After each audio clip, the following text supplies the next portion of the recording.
Waktu saya dorong itu, saya dorong, bunyilah ketawa. Ketawa kuntilanak, Ibu tahu? Bagaimana tuh suaranya? Gitu. Gitu. Panjang atau cuma Ya. pendek itu suara ketawanya? Tapi saya dengar tuh nggak jauh. Suaranya. Seperti di samping saya. Pelan, kayak berbisik gitu, tapi jelas. Suara itu suara kuntilanak. Aduh, ikut merinding saya dengarnya nih. Ya. Saya tuh langsung di situ, maaf saya merinding, Bu. Sama juga, saya juga nih dengar. Karena ini kejadian buat saya seumur-umur saya baru mengalami langsung kejadian ini. Ternyata Ibu tahu apa? Waktu saya dekat sekitar kurang lebih 5 meter. Tanpa saya sadar, saya kan langsung ngangkat muka ke atas. Situ. Ya. Saya ngangkat muka, apa yang saya lihat? Itu. Ternyata yang berdiri di depan saya itu genderuwo. Kalau di sini dibilang meki. Itu Ibu, kalau bisa saya gambarkan ya. Itu dia berdiri, dia ngadap, merinding. Seperti Ya. Dia menghadap saya ke bawah gini. Terus matanya itu sama kayak bola api itu. Menetes-menetes tuh. Hai, Assalamualaikum warahmatullahi wabarakatuh. Ya pemirsa, jumpa lagi bersama saya Maria Francisca. Nah, pada kesempatan kali ini saya telah kedatangan salah seorang narasumber yang akan bercerita tentang pengalaman horor beliau. Seperti apa pengalaman horornya? Yuk kita langsung saja berkenalan dengan beliau. Halo Pak, apa kabar? Halo Ibu. Sebelumnya dengan Bapak siapa ya kalau boleh tahu? Dengan Pak Yanto.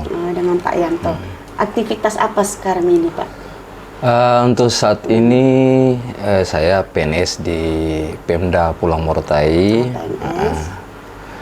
Dan keseharian ya begitu. Pergi kerja, pulang ngantor, ya udah sama keluarga di rumah.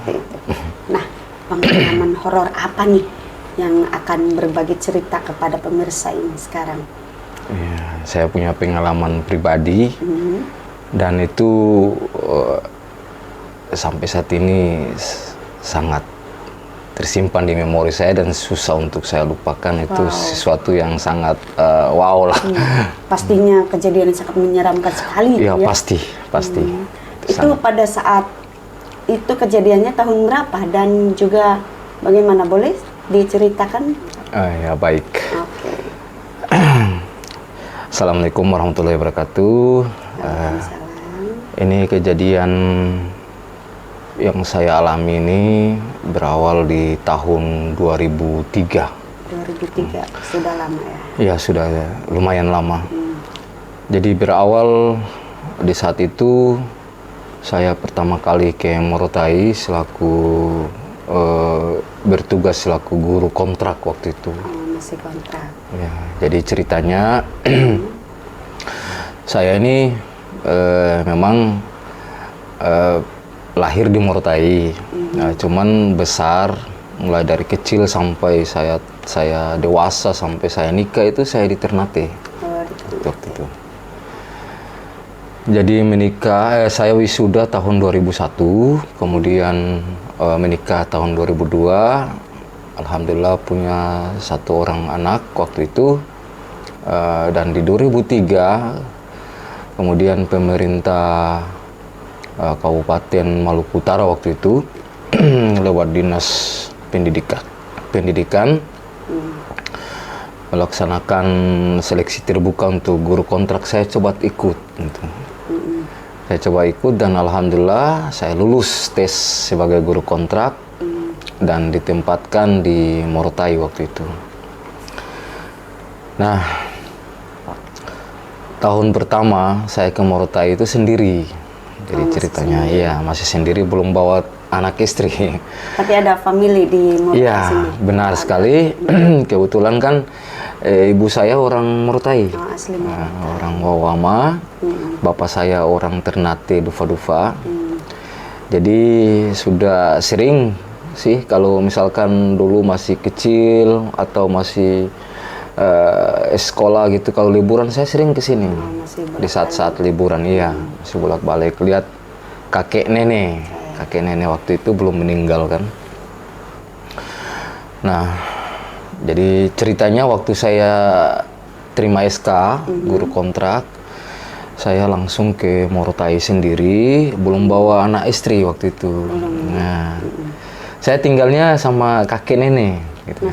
Iya, di Wawama. Pertama saya datang ke Morotai, saya langsung melapor diri di sekolah yang saya ditempatkan waktu itu, SMP Negeri 1 Morotai waktu itu. Dan di saat itu Morotai masih kecamatan, Bu. Oh, masih kecamatan. Iya, tahun itu masih kecamatan Morotai Selatan. Dan kabupaten kalau nggak salah Halut ya. Belum Halut. Masih Maluku Utara. Masih Maluku Utara. Di saat itu memang guru masih minim, dan saya tuh bukan cuman bertugas di SMP saja, seringkali dipakai mengajar di Daeo, ada SMP juga di sana. Memang kekurangan guru di waktu itu, iya.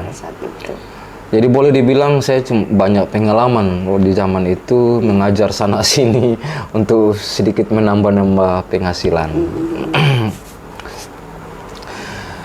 Jadi singkat cerita, waktu saya di Morotai udah jalankan rutinitas sebagai guru kontrak di saat itu, alhamdulillah mengajar saya lancar. Kemudian saya diterima baik oleh teman-teman guru, terutama kepala sekolah, almarhum Al-Fatihah buat almarhum kepala sekolah saya, Pak Jainal Haddad. Di saat itu beliau sangat boleh dibilang motivator saya. Saat itu memberi semangat kepada saya, meskipun sendiri tanpa anak istri, dengan kesunyian Morotai di waktu itu. Sangat sunyi sekali waktu itu. Waduh, Ibu, kalau saya gambarkan situasi Morotai di saat itu, itu jauh berbeda dengan sekarang ini.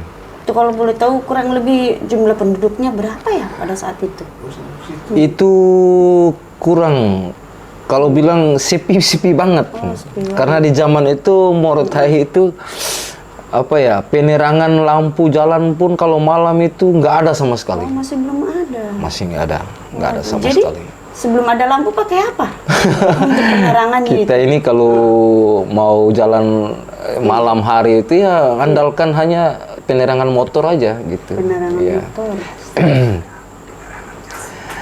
Ya, jadi lanjut cerita, Bu. Di waktu saya mengajar di SMP ini kurang lebih berjalan 2-3 bulan. Nah, di saat itu tibalah waktu semester. Ya, semesteran.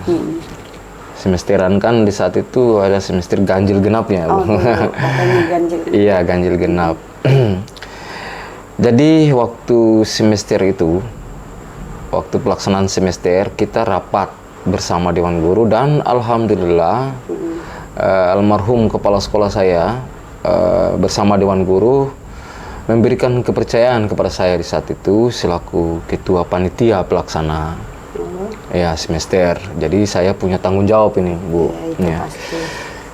Tanggung jawab waktu itu ya sebagaimana biasa menyusun soal, menggandakan soal sebanyak siswa, kemudian menyusun jadwal, pengawasnya, itu bagian dari pekerjaan panitia di saat itu. Jadi mau nggak mau, Ibu, di saat itu kita harus menambah waktu pekerjaan. Jadi pagi kita ngajar, kemudian kita lanjut sore kerja, kemudian lanjut lagi malam. Malam itu untuk menggandakan soal. Kalau sore, pagi sampai sore kita pengetikan, malamnya itu kita gandakan, perbanyak. Nah, di sini ceritanya, Bu. Di awal-awal pertama berjalannya kepanitiaan ini, waktu sibuk-sibuk awal kita itu biasa-biasa saja. Iya, belum ada kejadian apa-apa. Nah, masuk di malam ketiga, Karena ini ceritanya kita lembur. Oh, lembur. Lembur malam. Yang selalu menemani saya lembur itu teman saya dua. Satunya boleh saya sapa Pak Irsan.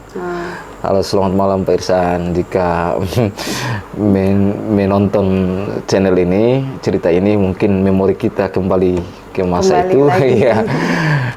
Sama Pak Albo, Pak Udin. Kita bertiga ini boleh bilang kawan setia. CS lah. Itu pekerjaan beberapa malam tuh selalu kita bertiga. Kalau ibu-ibu kan nggak mungkin sampai malam. Iya, banyak aktivitas di rumah. Jadi di malam ketiga itu awal kejadian, Bu. Oh, malam ketiga Ya. itu. Ini saya sedikit menggambarkan situasi sekolah ya, Bu ya. Oh, situasi sekolah. Ini sekolah SMP Negeri 1. Ini adalah sekolah peninggalan Belanda dulu. Oh, itu tuh. Iya. Oh, Benar. sekolah peninggalan. Sekolah Dari bangunannya juga. Bangunan juga bentuknya kayak bentuk-bentuk Belanda gitu, masih. yang banyak jendelanya dulu. Oh, masih juga. Sampai saat ini. Nah, sekarang sudah tidak. Udah Sekarang renovasi sudah gitu. renovasi, sudah lantai 2. Tapi di zaman saya itu bangunannya masih bentuk bangunan Belanda. Iya, waktu pada saat Bapak kejadian itu. Iya. Kemudian sekedar informasi, sekolah ini juga diresmikan Pak Soekarno.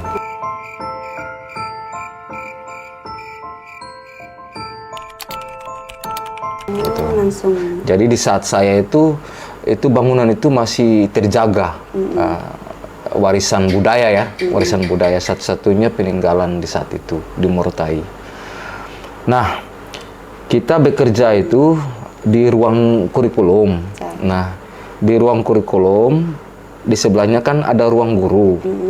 Nah, di sebelahnya lagi ruang guru itu ada satu sumur tua. Iya. Itu posisi sumur di dalam atau di luar? Di dalam sekolah. Oh, di dalam sekolah, tepatnya di samping ruang guru. Di samping ruang guru. Itu sumur itu terkenal angker, kalau boleh dibilang. Karena saya sendiri yang menyaksikan dan saya sendiri mengalami. Selain itu ada beberapa teman guru sering mengalami kejadian diganggu, mendengar hal-hal yang di luar. Ya, di luar nalar. Jadi malam itu, Bu, kita kerja di malam ketiga ya. Iya.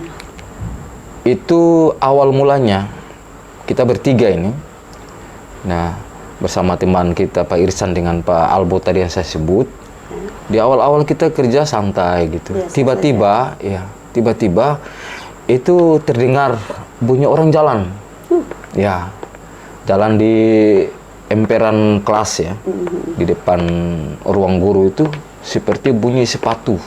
Itu suaranya nampak jelas. Jelas banget di telinga aku tuh, jelas banget. Sama mereka berdua juga dengar gitu. Oh, semua juga dengar. Semua dengar gitu. Jadi kita saling bertatapan, tapi nggak ngomong apa-apa gitu. Seakan-akan, itu dengar nggak gitu. Jadi sudah pertama kali kita mendengar ketukan sepatu, seperti orang jalan. Nah, teman saya si Pak Udin ini langsung ngambil senter keluar. Iya. Mencari tahu ada orang apa enggak. Ternyata nggak ada orang gitu.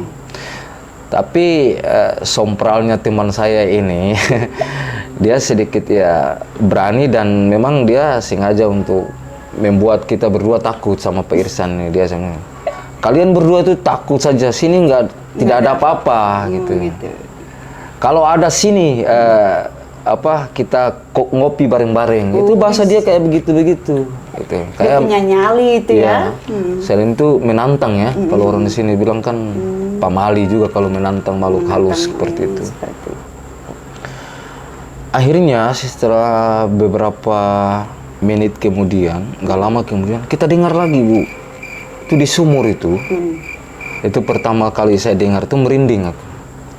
Jadi seperti orang narik apa ya?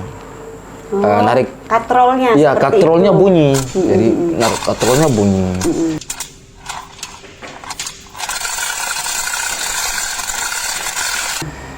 Dan itu bukan sekali aja, tapi berulang-ulang.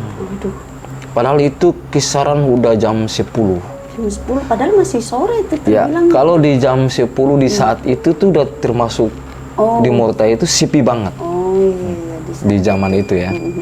Karena di zaman itu, kalau di zaman jam 10 itu di Mortai itu sudah tidak ada lagi yang keliaran, udah pada tidur semua.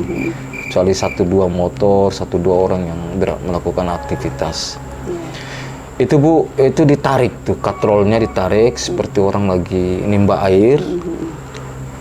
Sumur ini cukup dalam, sekitar 50 meter ada. Dalam sekali. Iya, sumur tua ini. Itu bunyi bukan sekali aja, tapi berulang-ulang kali. Nah, kita keluar bareng-bareng bertiga. Ya seperti biasa, tidak ada orang. Tidak ada siapa-siapa. Begitu kita masuk, ditarik lagi bloknya. Gitu. Tapi kalau keluar tidak udah benar. tidak lagi. Dan begitu kita keluar, talinya seperti biasa, nggak ada gerak-gerak gitu. Kan kita bawa senter kan bertiga. Nah di situ karena kebetulan saya yang paling jauh, jujur saja terus terang saya takut ya. Ada perasaan takut saya karena tinggal jauh, saya harus pulang sendiri. Berapa kilo tuh jarak dari rumah ke Kalau sekolah? dari sekolah ke rumah. ya boleh 2 kiloan. Lumayan Ya. jauh. Pada saat itu kan tidak ada penerangan juga kan? Iya, itu dia. Jadi saya berinisiatif selaku ketua panitia, saya bilang, udah kita cukup Sampai di sini. sampai di dulu. sini kerjaan kita, nanti kita lanjut besok harinya lagi. Padahal itu untuk menutupi rasa Iya, takut. dan memang saya takut terus terang. Akhirnya kita bubar, Bu. Pekerjaan kita malam itu kita batasi sampai di situ dan kita pulang ke rumah masing-masing. Selama di perjalanan, alhamdulillah tidak terganggu apa-apa, tidak ada kejadian apa-apa. Nah, besok harinya tiba lagi malam. Ini malam kedua. Malam lagi. Di malam yang kedua, malam yang keempat ya, Malam berikutnya. malam berikutnya lah. Di malam berikutnya ini malam Kamis, hari Rabu malam Kamis. Kita kerja seperti biasa dan gangguan itu terulang lagi. Bunyi-bunyi seperti orang jalan itu udah sering kita dengar. Hal biasa itu. Iya. Ada kalanya kan di depan ruangan kurikulum ada deretan beberapa kelas.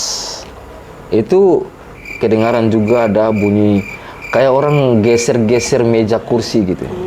Tapi itu buat kami itu sudah hal biasa. Karena sekolah itu boleh dibilang terkenal angker. Karena seringkali dialami 1-2 guru, bahkan siswa kalau kita lakukan eskul ya. Eskul misalkan kemah di lokasi sekolah malam itu sering kesurupan. Mungkin ada yang pingsan, kesurupan, itu segala macam. udah biasa sekolah itu. Jadi sudah nggak heran lagi kalau bunyi-bunyi seperti itu. Akhirnya ya malam itu terjadi seperti itu dan kembali saya pulang lagi sampai ke rumah tidak terjadi apa-apa di jalan. Nah, Itu jam berapa itu kejadian yang malam? sama. Kita nggak sampai larut malam. Oh, begitu. Jam 10 udah berhenti pekerjaan kita. Ini besok malamnya nih. Ya. Pas jam malam Jumat ya, Bu ya. Di malam Jumat ini kita janjian untuk lanjut lembur. Lanjut. Karena semester kita kan sampai Sabtu aja.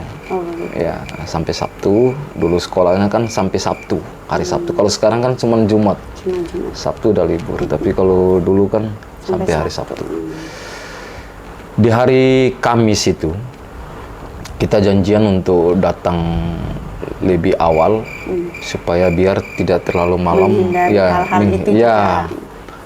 Akhirnya kita kita maghrib. Waktu aku keluar dari rumah itu izin pamit sama mohon maaf ya, di saat pelaksanaan semester itu menjelang semester itu anak istri saya sudah saya bawa ke sini. Oh, udah dibawa ke sini ikut ke Morotai. Iya, karena di awal-awal 2 bulan pertama tuh kangen gitu kan, jauh dari anak istri, menjalankan tugas sendiri. Iya. Akhirnya anak istri ceritanya sudah ada nih, sudah ada di Morotai sama-sama saya di sini. Dan malam itu saya keluar selepas maghrib, saya pamitan kepada istri saya sama kakek nenek saya di rumah. Saya bilang mau lanjut kerja malam hari ini. Saya keluar biasa dengan pakai motor punya om saya pinjam waktu itu. Motornya saya masih ingat sampai saat ini.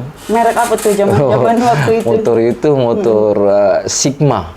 Sigma yang model Force One gitu.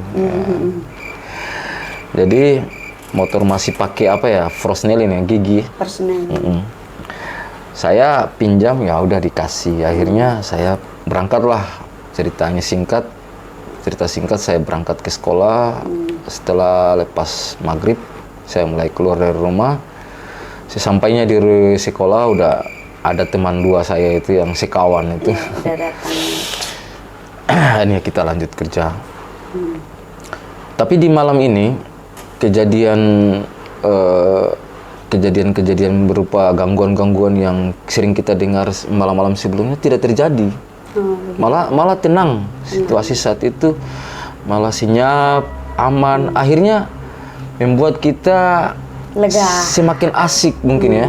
Gitu. Jadi semakin asik bekerja sampai lupa waktu. Nah, setelah kita sadar, aku baru sadar itu sudah hampir kurang lebih, aku ingat banget itu di saat itu, jam 12. Sampai asiknya karena tidak ada gangguan waktu karena itu. tidak ada gangguan. Akhirnya saya keasikan bersama teman-teman, melanjutkan pekerjaan itu hingga tuntas itu sekitaran jam 12. Berpapasan saat itu, turun hujan gerimis.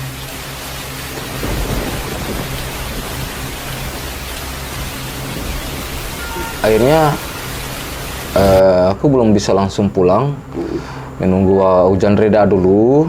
Bersama teman-teman berdua itu kita ngopi sebentar sambil menunggu hujan reda. Kemudian dari situ hujan mulai reda nih ceritanya. Akhirnya kita bubar. Nah, kalau si Pak Udin ini Pak Udin ini kan tinggalnya di asrama guru. Jadi dia cuman masih dekat saja. Dia cuman di situ lokasi sekolah. Sementara teman saya yang satunya, Pak Irsan ini, itu tinggalnya di depan sekolah, ada desa yayasan namanya.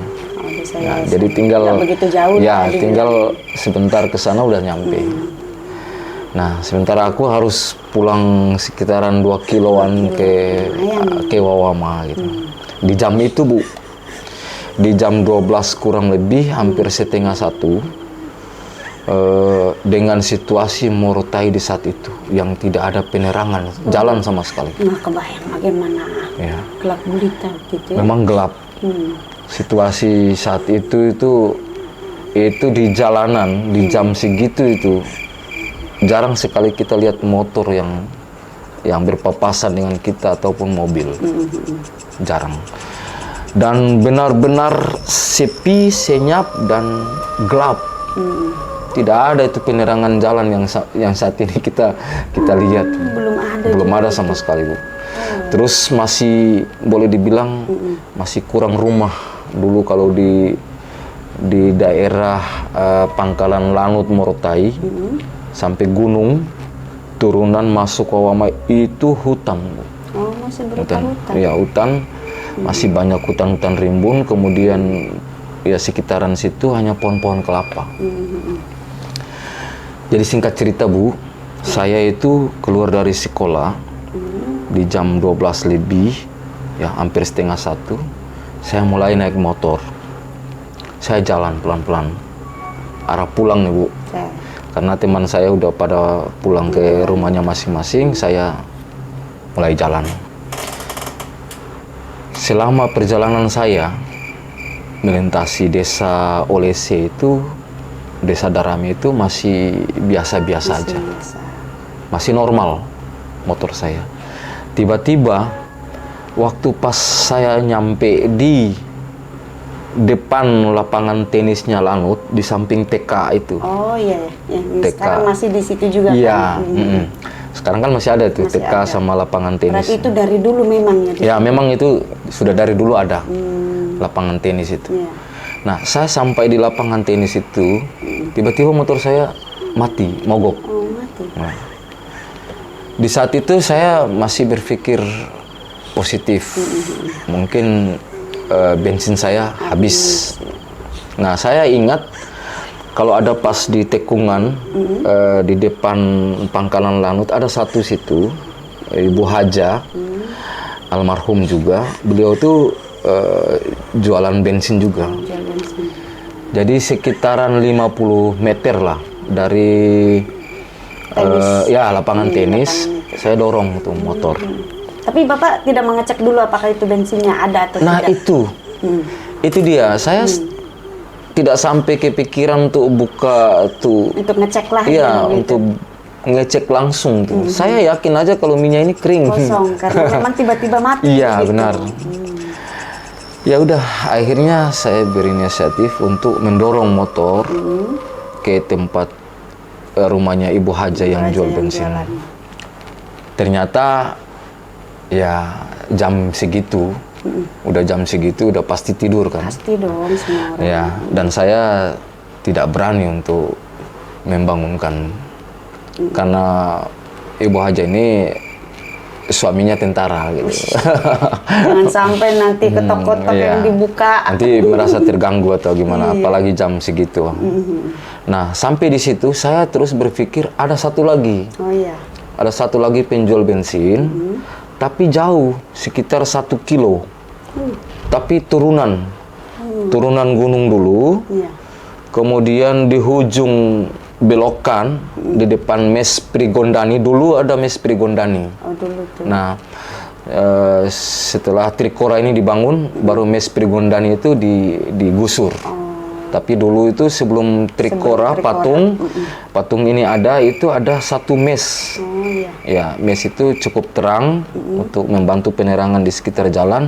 Itu di depan itu, di Tekungan itu ada satu penjual bensin di situ. Nah, saya ingat itu almarhum Subuh. Namanya.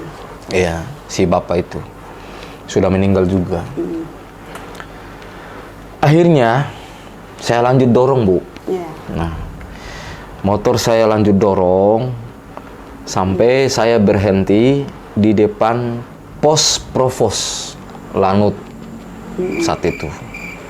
Tapi malam itu memang benar-benar sepi.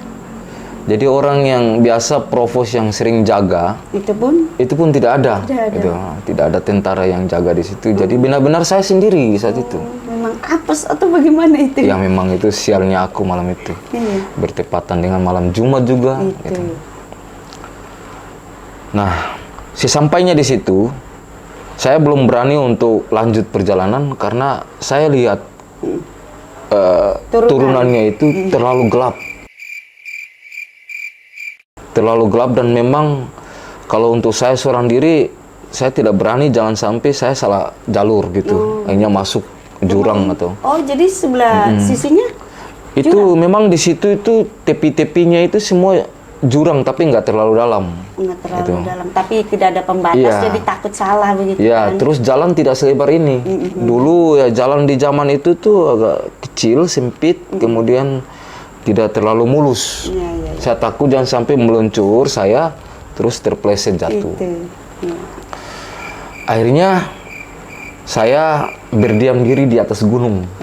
Gunung di jalan yang Sambil- mau turunan. Nah, tujuan saya apa, Bu, di saat itu? Bagaimana itu? Tujuan saya mau menunggu kemungkinan aja ada yang lewat dari belakang saya pakai motor biar sedikit membantu untuk menerangi jalan Menerangi, saya. Oh iya. Nah, di saat saya menunggu itu kurang lebih sekitar 10 sampai 15 menit Iya. turun hujan gerimis.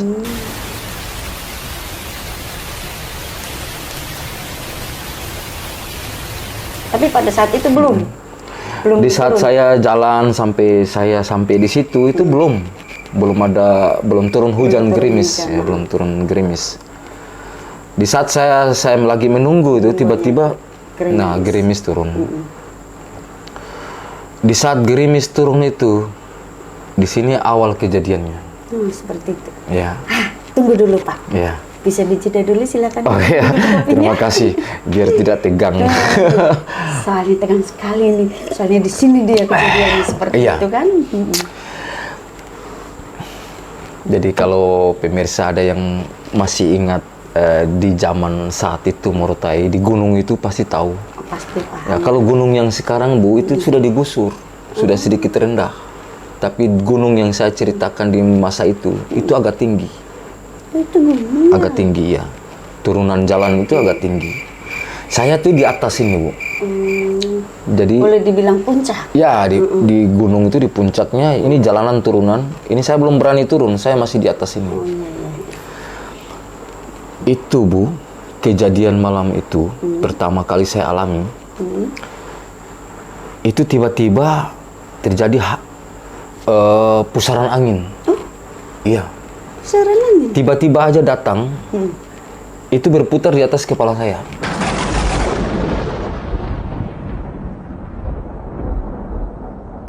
Tapi gelap kelihatan begitu. Gelap. Ya, saya cuman bisa ada penerangan dari kantor provos. Oh iya. Tapi tidak seterang yang di sekitar saya sini. Itu tiba-tiba saja angin, pusaran angin yang begitu kencang, tapi terjadi cuma di atas kepala saya. Jadi semacam bunyi gitu. Tiba-tiba saya melihat tuh dari kejauhan itu semacam ada bayangan hitam. Tapi berbentuk seperti, Ibu tahu nggak kalau asap hitam yang bisa dibayangin kayak film-film. Iya. Sekarang itu asap begitu. Itu dia berbentuk asap dulu. Berbentuk asap tebal tapi hitam. Tapi dia menuju ke saya.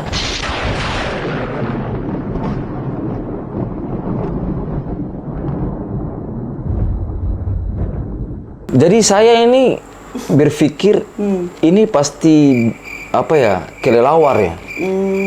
Kelelawar atau mungkin burung atau apa gitu. Jadi tiba-tiba saya langsung refleks langsung saya menghindar gitu. Jadi seakan-akan mau kenal saya gitu.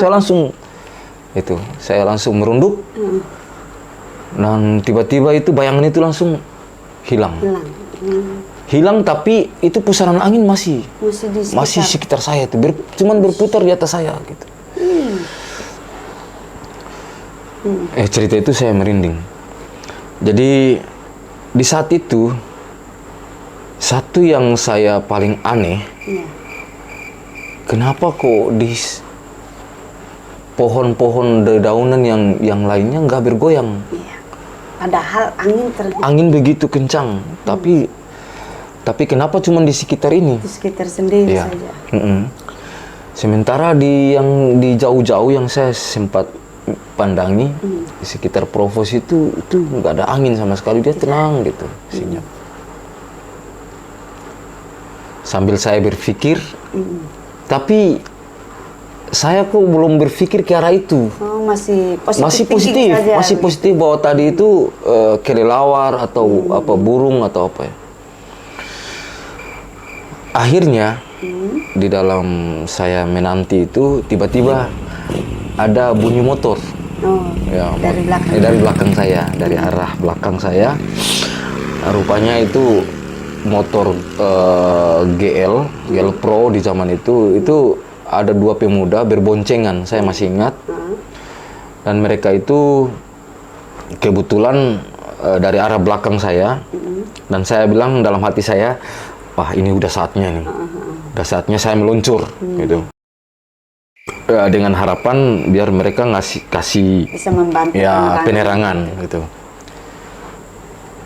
Tapi ini terlalu rasa percaya diri saya atau bagaimana ya, atau boleh gitu kan? Atau boleh dibilang kebodohan saya atau gimana, akhirnya saya tidak berhentikan mereka gitu, supaya biar mereka bantu untuk sampai ke ke Mes Pirigondani di ujung sana. Oh, jadi tidak berhenti Iya. mereka gitu. Saya yakin saja bahwa motor saya bakal meluncur sampai ke Mes Pirigondani. Padahal perhitungan saya meleset, Bu. Oh, iya. Begitu turunan barengan ini, Iya. kita barengan, mereka kan cukup laju ya. Iya, karena Nah, mesin jalan. Iya, akhirnya Ketinggalan deh. ya mereka lewati saya. Hmm. Dan saya juga tidak teriak gitu, bilang, tunggu atau gimana. Tidak, biarkan aja gitu. Nah, Ibu kan tahu kalau kita sudah di turunan, terus jalan sudah mendatar, pasti kan motor kita mulai perlahan, Iya. pelan-pelan mulai. Pelan-pelan. Hanya sekitar 10 meter berhentilah motor saya. Di saat itu, Bu, saya di sekitar saya itu saya sudah tidak melihat apa-apa lagi. Iya, gelap gulita jam segitu. Tidak ada satupun titik pencahayaan. Wih, nggak Tidak ada. kebayang. Iya. Kalau saya bisa pingsan itu begitu. Di saat itu gelap, memang gelap buta ya, orang di sini bilang gelap buta. Jadi saya cuma dibantu sama lampu apa ya? Lampu kalau motor dulu kan ada tulisan N-nya warna hijau tuh. Netral tuh. Oh iya iya iya. Ya. Untuk Ya itu sedikit membantu ya, sedikit membantu saya. Ya lampu fresnelingnya. Kalau normal kan dia hijau. iya hijau N. Nah, itu sedikit membantu saya, itu pun tidak jauh. Itu hanya radius sekitar 1 meter lah di area situ. Jadi saya bisa melihat jalan. Oh iya. Mana rumput, mana jalan. Mana jalan. Ya. Jadi saya dorong itu motor. Ini kejadian yang kedua yang saya anggap ini sesuatu yang wah tidak bisa saya lupakan. Paling mengerikan juga. Seram, Bu, cukup seram. Waktu saya dorong itu motor, itu motor saya tidak jalan, tidak jalan. Padahal logikanya kan lampunya kan lampu indikatornya kan Menyala N. normal, netral. Seharusnya kan jalan. Jalan. Tapi kenapa tidak jalan? Seperti lagi masuk gigi fresnelin. Akhirnya saya kotak-katik lagi fresnelingnya. Iya. Nah, saya kembalikan lagi ke normal. Nah, begitu saya dorong, nggak bisa jalan. Memang jalan, tapi harus dipaksakan. Jadi kalau misalkan kalau misalkan saya bisa umpamakan, Iya. itu motor saya itu seperti ibu tahu kopra di sini. Kelapa kopra. Ya, kelapa kopra itu. Itu beratnya seperti orang lagi naruh di atas motor saya. Itu bayangkan beratnya itu. Saya dorong nggak bisa jalan. Berat sekali berat. Tapi saya paksakan jalan sedikit demi sedikit gitu. Papa nggak merasa merinding begitu di saat Nah, itu dia. bawa motor? Nggak tahu kenapa malam itu tuh kok pikiran saya masih normal, Biasa masih biasa-biasa saja. Saya berpikir ini motor kenapa ya, gangguan atau habis bensin? Bayangkan sampai sebegitunya saya masih berpikir positif. Positif saja. Bagus lah kalau gitu. Jadi Tapi tidak ada takut iya. gitu. Nah, tapi ada keanehan juga. Di saat saya lagi dorong itu motor, Bu, kalau misalkan, kan pas waktu saya dorong motor, ada tiba-tiba ada mobil PLN yang lewat, tapi dari arah bawah. Oh, dari arah lawan. Ya, lawan saya. Dia naik dari sana. Itu saya lihat itu, begitu kena cahaya lampu mobil, itu motor tiba-tiba biasa saja. Biasa jalan, tidak berat lagi. Tidak berat gitu. Gitu. Tapi begitu tuh mobil tuh lewat, berat lagi seperti awal, iya. Nah, di situ saya sudah mulai berpikir, ya, saya sudah mulai berpikir, ini sudah tidak normal. Kenapa ketika ada cahaya lampu, dia biasa saja, terus begitu mobil lewat kok berat lagi seperti awal. Nah, di sambil saya lagi berpikir seperti itu, tiba-tiba saya mulai mencium. Ya, saya mencium bau aroma Ibu tahu kalau kembang-kembang melati Iya, apa kalau ya? itu kan kembang melati. Ya, kembang melati ya. Kalau di sini kita bilang, aku masih sampai saat ini masih ingat tuh. Aromanya tuh masih Ya, kecium. bunga gambir. Kalau di sini bilangnya bunga gambir. Oh, kalau Iya, setahu saya sih bunga, bunga melati. ya. Iya, bunga melati. Ikut merinding juga nih Iya. sebenarnya. Itu bunga gambir tuh di sini tuh sering dipakai untuk Baca-baca. ritual-ritual kayak gitu. Itu aromanya sangat menyengat di hidung saya. Nah, di situ baru saya Tersadar. gitu. ya tersadar ya, ya, tersadar, engah bahwa ini sudah tidak normal. Ini pasti ada sesuatu yang ngikutin saya. Tidak salah lagi, Bu. Waktu saya dorong itu, saya dorong, bunyilah ketawa.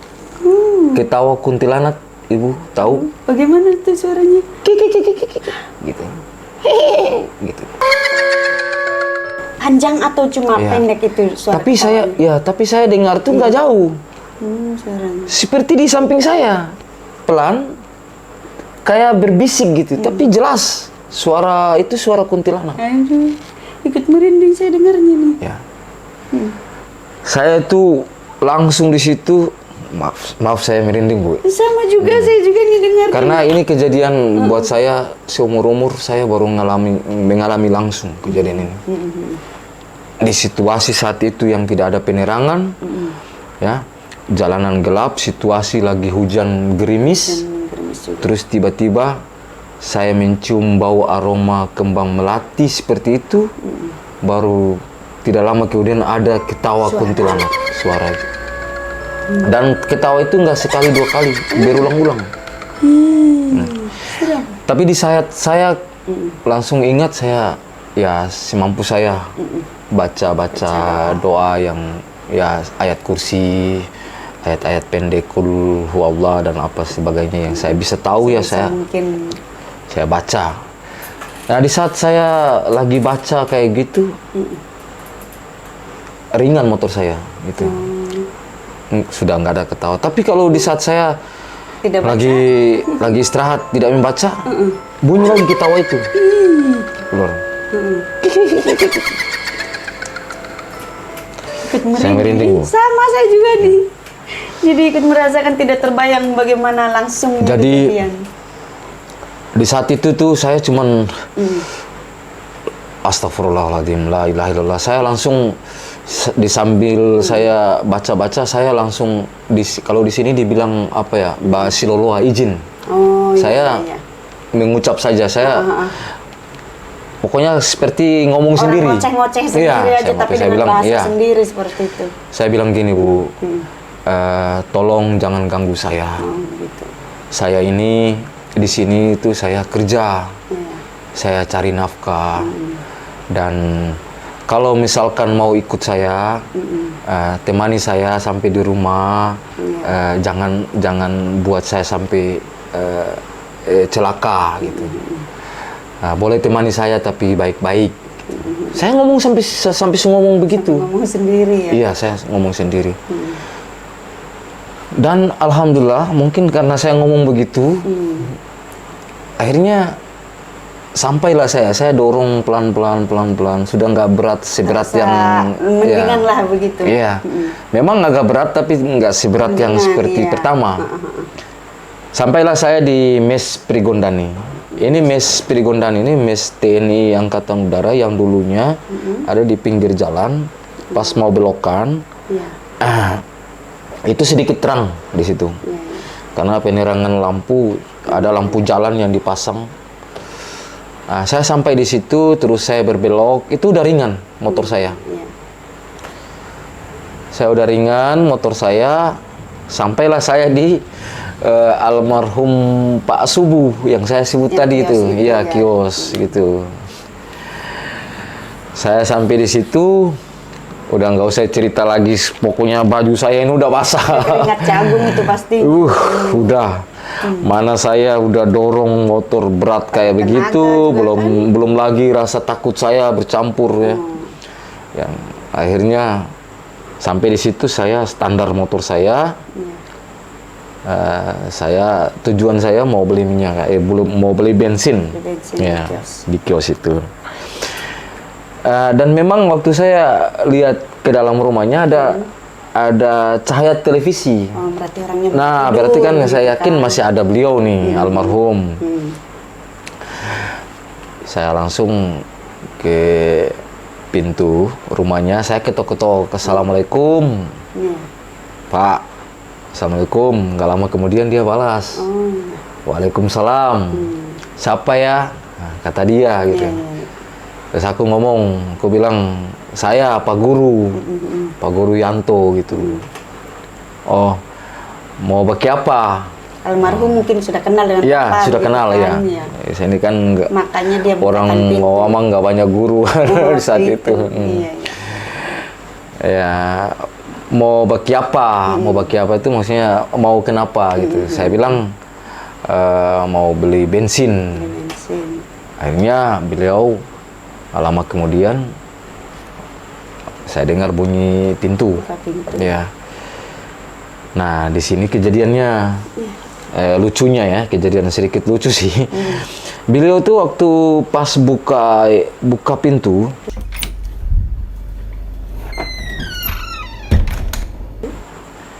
terus ditutup lagi pintunya. Karena iya, kan aku jadi bingung gitu.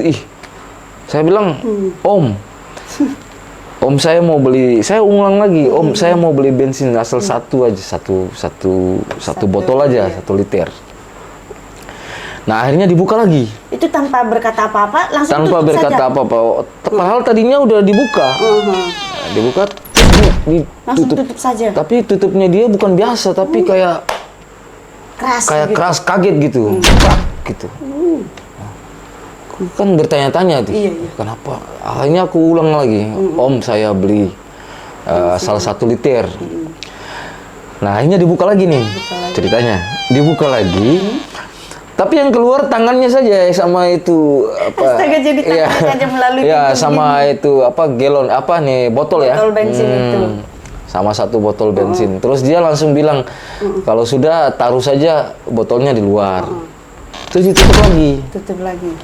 Dia Nah. tanpa Tidak ada bertatapan tatapan muka dengan saya. Itu lucunya di situ sekali, ya. iya. Akhirnya saya ambil tuh botol. Iya. Saya bukalah tempat duduk Tangki. motor saya, tangki saya buka. Ternyata Bu tahu nggak? Iya. Motor saya itu bensinnya ada. Loh. Iya. Pas waktu ngisi gini, Iya. baru sedikit sudah meluap, tumpah. Iya, iya, tumpah. Akhirnya ya boleh dibilang baru sedikit kayak gini, ya sudah langsung ada sisa. tutup lagi. Aku taruh di teras rumahnya. Terus aku lihat ke dalam, televisinya yang tadinya hidup sudah nggak hidup, sudah mati. Terus itu bagaimana, tidak bayar? Ya gimana mau bayar, orangnya saja sudah nggak ada. Terus Ya, pintunya makanya. sudah tutup. Terus aku lagi sudah nggak ngomong apa-apa, sesuai yang dia bilang tadi, taruh saja Taruh botolnya. saja di teras. Kau pikir kan nanti masih ada besok. Besoknya. Besok baru aku bayar aja. Dari situ Bu, saya sudah mulai fix, sudah mulai bisa menyimpulkan kalau beliau tadi sesungguhnya Melihat. mungkin melihat sesuatu. Itu pikiran saya itu sudah 100% mengarah ke situ, karena tadi sudah Karena yang diganggu, suara itu ya, kan, ya. sudah diganggu, kemudian ada suara ketawa kuntilanak, terus kemudian beliau yang seperti itu, akhirnya tambah parno saya, tambah takut saya. Tapi pada saat itu Bapak merasa merinding tidak? Wah, jangan dibilang Bu, saya itu kalau kepala ini berasa sudah sangat besar. Itu badan saya itu ini, wah.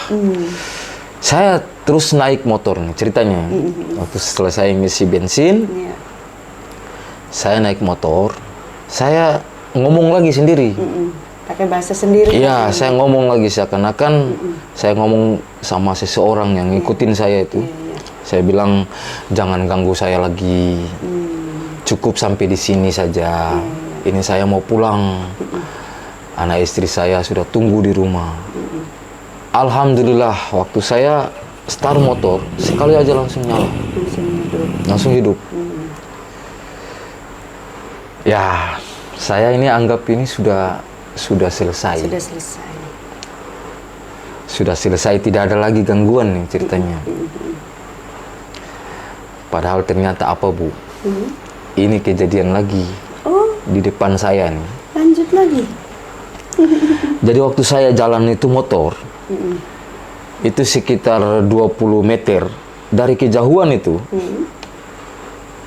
Itu tepatnya di pohon mangga. Ibu tahu Pak Anal yang bengkel itu? Oh iya. Iya. Nggak jauh dari Iya. teras itu. Iya benar. Itu kan pohon, Rimbun. ya sekali, rimbun, kan? ada pohon mangga. Pohon mangga itu sampai sekarang masih ada. Masih ada. Nah, dulu itu pohon mangga itu kiri kanan ada juga, sebelah kiri juga ada. Berarti dari zaman dulu itu pohon. Iya, mangga pohon kan sudah besar-besar. Itu, Bu, dari kejauhan itu, saya lihat itu seperti apa ya? 2 batang pohon kelapa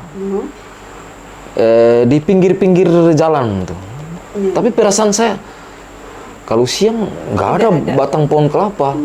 Kenapa sekarang jadi ada? Ya, kenapa sekarang dia seperti ada batang pohon. Dia bentuknya seperti apa ya? Gapura ya? Oh, Gapura iya, gitu. Gapura gitu. Ternyata Ibu tahu apa? Waktu saya dekat, sekitar kurang lebih 5 meter.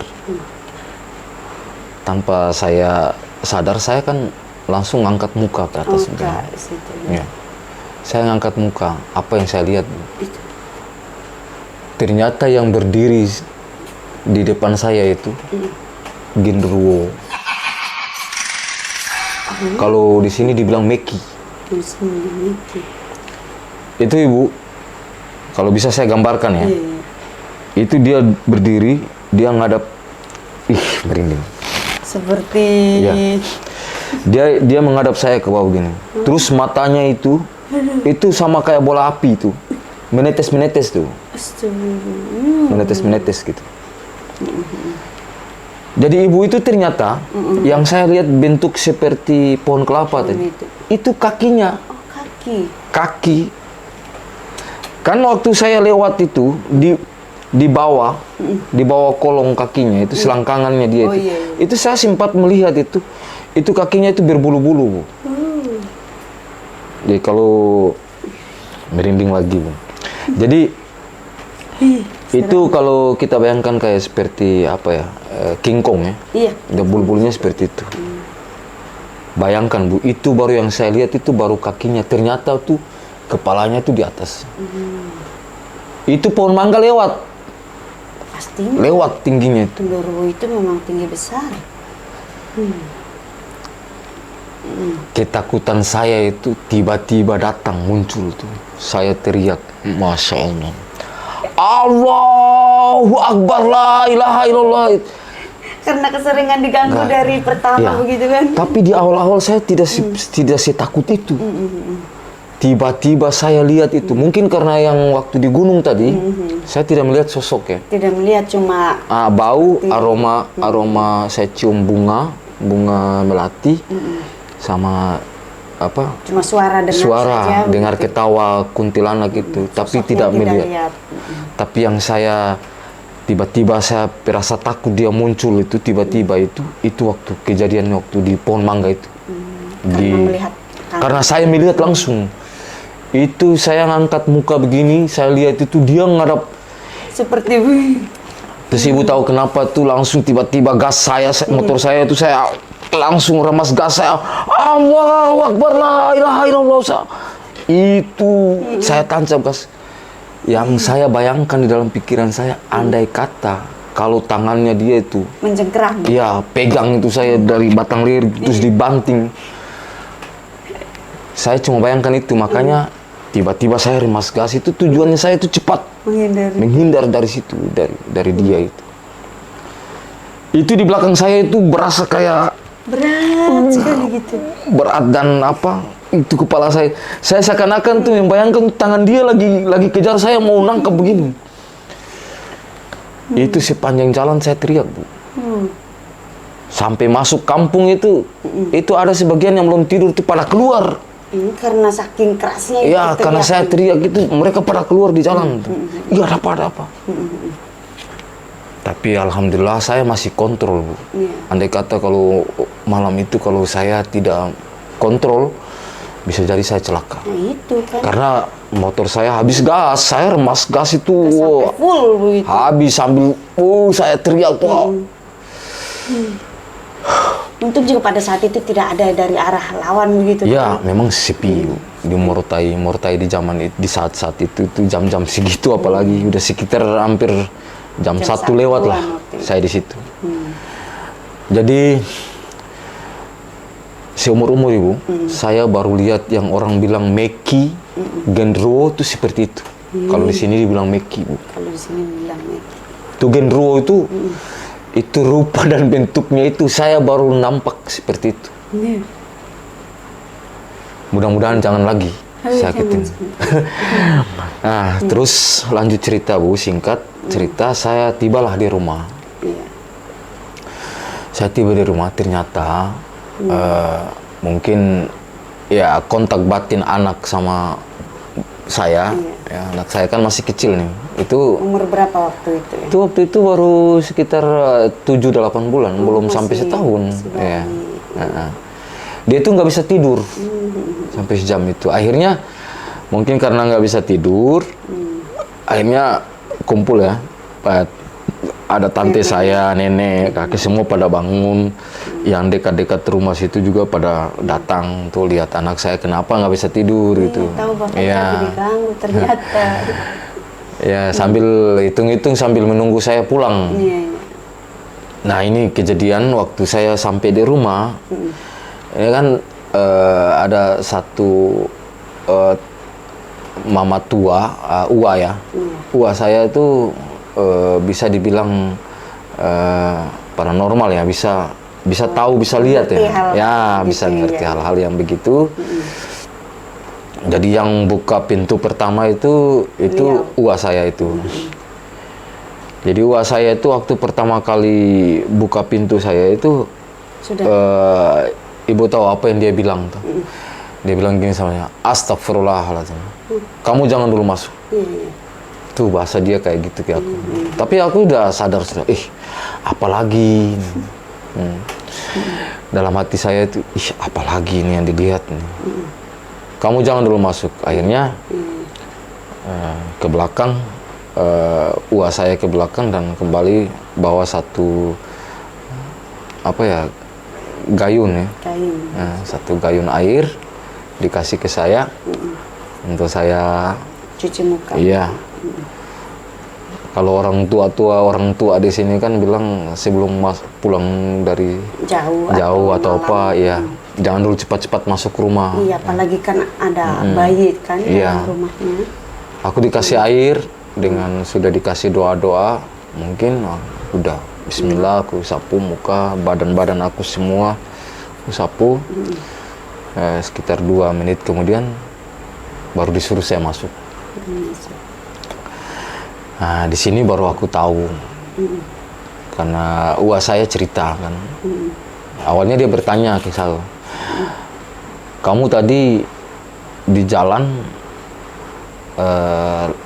lagi alami apa? Alami kejadian apa? Terus aku langsung bilang, aku diganggu. Akhirnya aku cerita Dong dari awal ya seperti yang tadi saya cerita. Nah, kata Ua saya, kamu tahu tidak?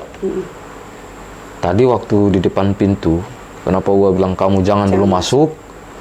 Itu ada perempuan, sosok perempuan. Oh, masih ikuti. Iya, masih perempuan, sosok perempuan, kuntilanak, jenisnya. Itu sosok yang mukanya rusak. Jadi Ua saya cerita itu menggambarkan apa yang dia lihat. Memang aku tidak lihat, cuma yang diceritakan bahwa itu mukanya hancur sebelah.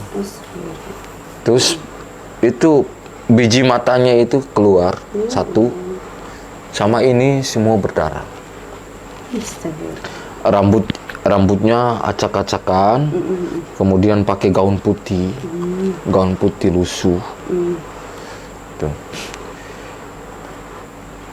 Kata uak saya bahwa kamu itu sebenarnya bukan dianiaya, tapi digoda. Oh, digoda oleh perempuan ini. Iya, menurut uak saya ini si kuntilanak ini suka sama aku. Wih, gimana ceritanya nih? Ini kuntilanak naksir sama aku. Nah. Terlalu banyak ilmu peletnya mungkin. Nah, juga, tapi aku berpikir ya syukurlah kalau begitu tuh.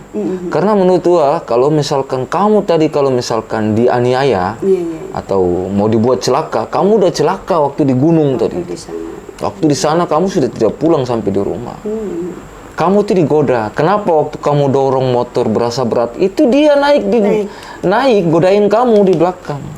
Dia mau ikut, mau peluk dari belakang ceritanya. Dia itu ketawa ketika kamu tuh apa ya? Rasa ketakutan. Rasa kecapean, lelah, ketakutan. Itu dia malah senang. Jadi di saat kamu baca doa, itu dia menghindar tapi nggak jauh. Dia menghindar tapi nggak jauh. Nah, makanya berasa longgar, berasa ringan motor. Tapi setelah kamu putus doa, dia balik lagi. Dia duduk lagi. Jadi berasa berat gitu. Oh, baru aku sadar, oh pantas tadi berat. Habis itu kalau baca doa selesai, istirahat, dorong berat lagi gitu. Akhirnya singkat cerita, malam itu aku sudah nggak bisa lagi tidur sama-sama anak istri, takut nanti jangan sampai terjadi apa-apa. Aku tidur di luar. Akhirnya tibalah pagi. Ini aku siap-siap mau ke sekolah lagi nih. Nah, begitu aku mau ke sekolah, ini itu badan tidak terasa pegal-pegal kah atau mengalami hal kayak gitu? Belum. Saya masih berasa biasa saja, tapi masih terbayang-bayang peristiwa semalam itu. Termasuk kuat juga mentalnya kalau begitu. Iya, mungkin karena mengalami hal begitu kan biasanya seperti siapa bilang nggak demam. Ya, siapa bilang nggak takut, pasti takut ya. Saya perasaan trauma ada, tapi mau gimana? Saya ada tugas. Ada tugas dan kebetulan ya tadi itu ya selaku ketua panitia, mumpung baru tinggal sehari lagi tuntas ini hari Sabtu. Saya harus udah menguatkan diri saya untuk kembali menjalankan tugas bagaimana biasa. Saya pergi ke sekolah lagi. Nah, di sini lucunya, Bu. Lucunya. Jadi waktu saya jalan ke sekolah, nah, Ibu tahu kan semalam kan bensin kan saya belum bayar nih sama si almarhum. Itu si almarhum sudah nungguin saya di jalan. Dia sudah nunggu saya. Jadi saya itu dari kejauhan tuh dia udah lihat nih. Nah, dia gini. Pak Guru tuh. Pak Guru stop. Akhirnya tapi dari jauh tuh saya sudah tahu ini pasti dia mau cerita yang semalam tuh. Nah, saya kan penasaran juga, mau pingin tahu. Cari tahu kenapa tutup pintunya. Itu kenapa kok tiba-tiba buka ya. Akhirnya aku pinggirin motor, masih pinggir. Terus dia bilang nggak pakai lama, nggak pakai basa-basi, dia langsung ngomong. Dia bilang, Pak Guru terapa-apa. Nah, saya bilang, terapa-apa? Sehat-sehat tuh, Pak. Saya bilang, iya saya alhamdulillah sehat-sehat, ini mau pergi sekolah. Astagfirullah, dia langsung ngomong gitu. Astagfirullah. Saya dari tadi tunggu di sini. Dari tadi saya tunggu, ini Papa Guru, nih saya mau cerita. Pak Guru tadi malam Pak Guru lihat ke terada. Saya bilang, lihat apa? Pak Guru, saya minta maaf, saya tadi malam itu tidak bisa keluar itu. Itu karena saya buka pintu pertama itu, saya lihat itu ada perempuan itu. Itu kuntilanak. Ada duduk di Pak Guru pe motor. Tapi dia menghadap kemari pe kita. Dengan bahasa di sini. Bahwa itu si kuntilanak itu menghadap ke dia. Terus ketawa. Ketawa ke dia, senyum gitu. Udah, ya makanya dia bilang saya minta maaf. Saya tadi malam bukan tara mau keluar. Cuman itu binatang itu, perempuan itu, kuntilanak dia dia haga kemari pak kita, baru dia tertawa begitu. Jadi maksudnya itu karena dia sudah lihat itu si kuntilanak ketawa sama dia, senyum. Dengan dia cerita seperti yang uak saya cerita. Bilang, oh dia nampak jelas muka itu nampak juga. jelas juga. Dia gambarkan persis bahwa gaun putih, kemudian rambut acak-acakan, berdarah, sama biji matanya itu ada sebelahnya keluar. Aduh. Diceritakan seperti yang uak saya cerita semalam. Sama persis. Saya bilang sudah om, alhamdulillah saya sehat gitu. Ini om ini, saya kan ingat belum bayar kan? Belum bayar itu. Tapi alhamdulillah dia bilang sudah tidak usah bayar. Yang penting Pak Guru sehat. Nah selamat ya kejadian semalam. Hati-hati, jangan pulang malam-malam lagi.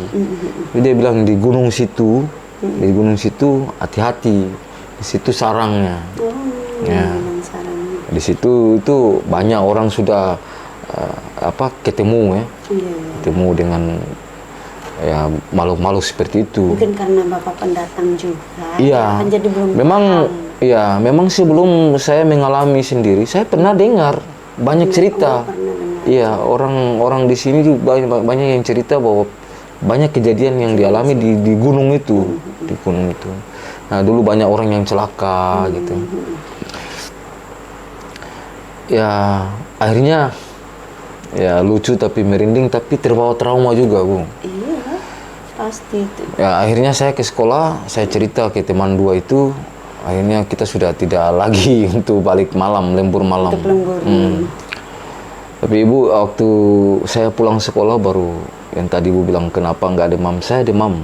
Saya mulai rasa badan nggak enak karena mungkin trauma dengan pikiran yang semalam kejadian itu terbawa terus. Jadi selama di sekolah saya tidak tenang. Akhirnya pulang sekolah udah saya demam, sakit kurang lebih 3 hari Bu, saya sakit dengan kejadian itu. Itu pengalaman yang boleh dibilang seumur hidup. Sangat horor sekali. Itu satu kejadian yang luar biasa yang saya alami secara nyata. Saya alami sendiri dan mudah-mudahan saja jangan terulang lagi. Sampai terulang lagi. Dan jangan saya lihat hal-hal yang begitu. Kalau memang ya ditakdirkan melihat kembali, jangan sampai kita dibuat celaka. Gitu ya. Dibuat celaka. Kalau cuma sekedar menampakkan itu hal biasa, tapi kalau sampai dibuat celaka itu yang mudah-mudahan jangan sampai terjadi. Itu pengalaman yang bisa saya ceritakan untuk pemirsa semua di channel ini. Semoga menjadi hiburan dan sekaligus ya menjadi pelajaran bahwa kita harus sering-sering jangan terlalu harus ingat kepada Tuhan, ingat kepada hal-hal yang mungkin itu saja yang dapat saya ceritakan pengalaman saya. Ya, terima kasih Pak sudah berbagi pengalamannya. Sama-sama. Dan juga terima kasih sudah sudi untuk mampir ke studio kita di sini. Oh iya. Nah, untuk Bapak sendiri nih berdasarkan pengalaman ini, apa pesan dan kesan untuk pemirsa? Iya, ada pesan-pesan yang ingin saya sampaikan untuk pemirsa bahwa jangan lupa kita ini hidup itu berdampingan dengan yang namanya makhluk halus itu pasti ada. Ya. Oleh karena itu berbiasakan di saat kita berjalan malam itu selalu dimulai dengan doa. Kemudian restu juga, restu dari orang tua, istri itu penting. Nah, kemudian jangan takabur. Seringkali karena kita merasa biasa kalau orang udah itu gampang, itu kecil, jangan. Karena kita tidak tahu apa rintangan dan hambatan yang kita temui. Kalau misalkan yang syukur-syukur kalau kita temui yang baik-baik. Kalau yang jahat, yang usil, yang bisa mencelakai kita. Nah, oleh karena itu pesan saya itu kita hidup berdampingan dengan mereka, makhluk astral ini. Maka oleh karena itu jangan takabur. Kemudian perbanyak doa dan Satu lagi, ada tempat-tempat khusus yang mungkin saja mereka itu lebih dulu mendiami. Oleh karena itu banyak izin. Banyak. Seringkali kita berizin lah. Izin saya mau lewat atau saya mau mampir. Orang Jawa bilang mah numpang-numpang lewat. Iya, numpang lewat. Iya. Itu seringkali itu kita abaikan. Itu. Padahal ya bisa jadi mereka itu tersinggung. Ya seperti manusia. Ya kalau kita lewat situ tidak permisi kan ini orang sombong kayak gitu. Jadi itulah pesan-pesan saya. Semoga ini menjadi ikhtiar kita semua. Itu barangkali. Ya pemirsa, terima kasih sudah menonton video saya. Jangan lupa untuk like, comment, and subscribe-nya. Wassalamualaikum warahmatullahi wabarakatuh. Waalaikumsalam.